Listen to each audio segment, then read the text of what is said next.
I think the main reason people are confused is that there don't seem to be any plans. I think we're doing a fairly weak job at giving decisive, sorry, it's more divisive though lately, decisive plans on what an investor is to do. Rather than talking at 10,000 feet of an altitude, let's look really closely. And the way I do this with my clients is I talk about individual stocks, highlight which ones are trading at enormous discounts, and say this is the proof that things are still very, very attractive, and give explicit directions to people. Well, okay, top of my head, United Rental Equipment Company. That stock is trading at a remarkably low PE of 5 times forward earnings, and earnings are projected to be in the double digits. You won't see a valuation like that for some time. And on top of this, maybe you get some pushback saying, well, the economy isn't going to be growing as strongly as it did. And my answer to that is, so what? Even if the economy slows down a little, Kelly, we still have a tremendous growth opportunity here with stocks that are trading at such discounts right now. Brad, you say that big bounces are as bad as big drops. Does that mean you're not quite ready to start deploying capital? I'm not ready to declare victory yet. When we see this kind of volatility, as Bob was saying a minute ago, it's basically the market saying, what the heck is going on? The market doesn't know, and I think it's actually a positive sign. We saw that bounce back, but it's really going to depend what happens the next couple of days. This may be the pause that kind of brings the market to its senses and sends it back up, but we're not there yet. What will convince you, Brad? What signs are you looking for to say, you know what, it's time to go after the names on my shopping list? I think we need to see the S&P go back up above, say, its 400-day moving average at a minimum. That takes us out of the immediate danger zone, and that's something we need to see before I personally will start taking a more optimistic look. How about the consumer confidence this morning? Peter, there's a lot of people focusing on the fact that, you know, expectations dropped, people expecting more jobs, that number dropped. But we've also seen confidence shocks like this before, especially in 2011. Is this one for real?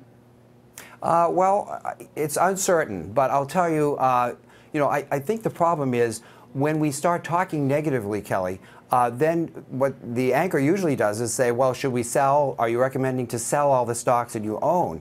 And most advisors are saying, no, no, no, I don't want you to sell the stocks you own, but I'm not certain that you should buy any. And I think therein lies the confusion and adds to the volatility. I think people need very direct actions to take now through January and February. And so, for instance, in my case, I run a 19-stock portfolio. I haven't sold any of those stocks for the past 3 months. I still have high conviction in those holdings. I think that's what people like to hear. Or you don't like the holdings anymore and you're selling into cash. But I find very few advisors or investment managers currently are saying, I don't like the market so much that I would recommend all of you go into cash. And I think that that is a better piece of advice than a wishy-washy, balanced explanation of, well, maybe the market is not too hot, but it's not too cold. So at the end, I'm really telling you, I don't know what direction you should take. It sounds like you're saying that Brad sounds a little wishy-washy. I mean, Brad, it's not personal. It's not for. Oh, so you are saying that he's that sort of advice is wishy-washy. Fair point, but at the same time, I think a lot of people would have said, "Oh, you can get these stocks at a discount. The valuation is great." You could have said that a month ago. You could have said that in the depths of the selling in October. So, yes. I mean, that is the risk too. That you're going to give direct instructions, right? Yep. And it's not going to be wishy-washy, and you're going to have to suffer for some time.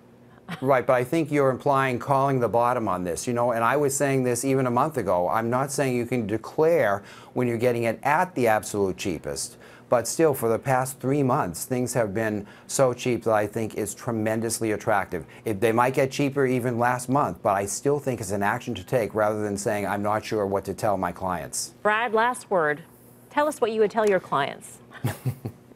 I say to the clients that if you're worried about where the market is right now, you need to de-risk your portfolio.